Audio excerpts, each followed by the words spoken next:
The inventor was frustrated. He has spent years, decades, researching the nature of time, and his work had finally come to fruition. He had invented a theoretically functioning time machine. With this, he knew he could silence all the naysayers who had repudiated the underlying goal of his research. They had told him time without number, that time travel was impossible. Otherwise, one could create a paradox by, say, going back in time and killing one's grandfather before he had any children, in which case the time traveler would never even exist, and so wouldn't travel back in time to kill his grandfather, thus ensuring the grandfather's procreation and the time traveler's eventual existence, enabling the latter to go back in time and kill. He had long ago dismissed such nonsense, but as he achieved greater and greater success in his research, always in the comfort of his lab at home rather than at work, the problem grew in his mind. It did not occupy his conscious mind, but his unconscious thoughts were frequently considering it, weighing particular solutions, allowing the better ones to step up to the next floor in his mental architecture. This was actually how he did most of his thinking, with the result being that by the time an idea actually manifested itself in his conscious mind, he was essentially already decided on a course of action. Obviously, he had concluded a man could not travel back in time and prevent the circumstances by which he traveled back in time in the first place.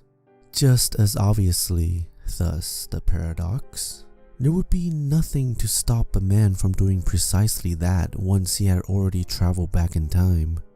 Therefore, both conditions must be true.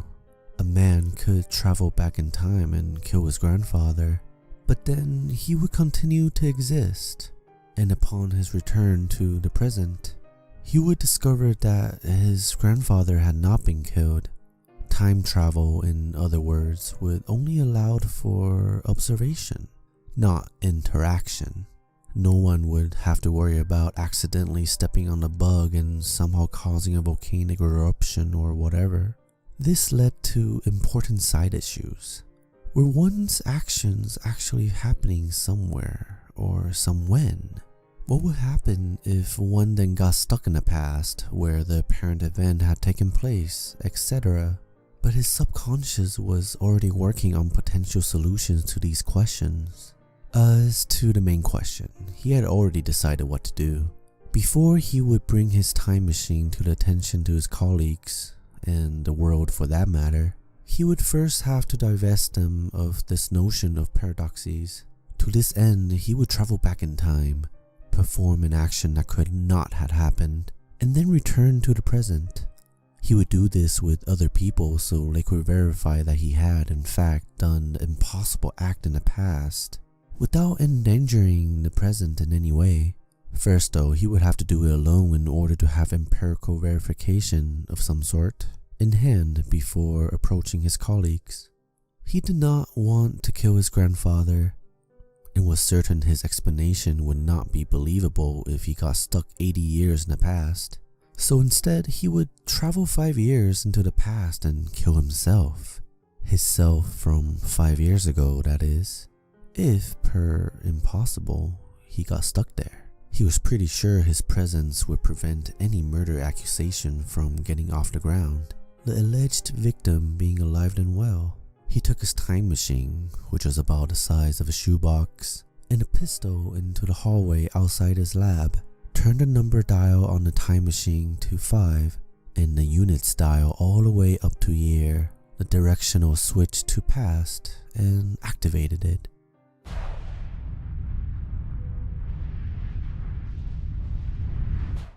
Not much changed, but he hadn't expected to. He had always relished continuity, which made it a little unusual that he, of all people, would invent a time machine.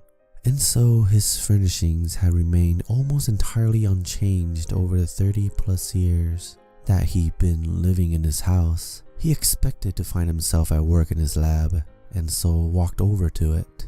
The door was open to a crack, and he was able to look in and see that, yes, he was indeed sitting at his desk, looking at something.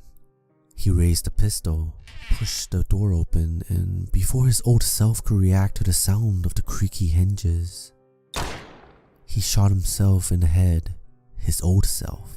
He paused for a moment to see if he had noticed any differences. Did he have any new memories? Did he still exist? Would one notice if one stopped existing? At this last thought, he chuckled, stepped into the room, and then finally pushed the return button on the time machine. Apart from the disappearance of his body, his old body, and the door closing most of the way behind him, nothing changed. After pausing again to see if he had noticed any differences, he didn't.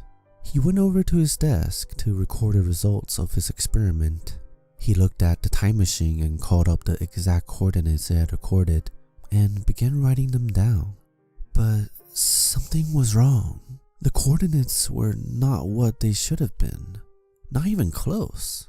As he finished writing them down, he looked back at the time machine to see what the problem was. The first thing he noticed was that although he had pushed the directional switch down for past, the switch was sticky and it hadn't clicked over. The second thing he noticed was that while he had turned the category dial all the way up to year, he accidentally pushed it a little too far. And since the dial had no stopper, it reset to the smallest unit. He hadn't traveled 5 years into the past. He had traveled 5 minutes into the future. And behind him, the door hinges slowly creaked.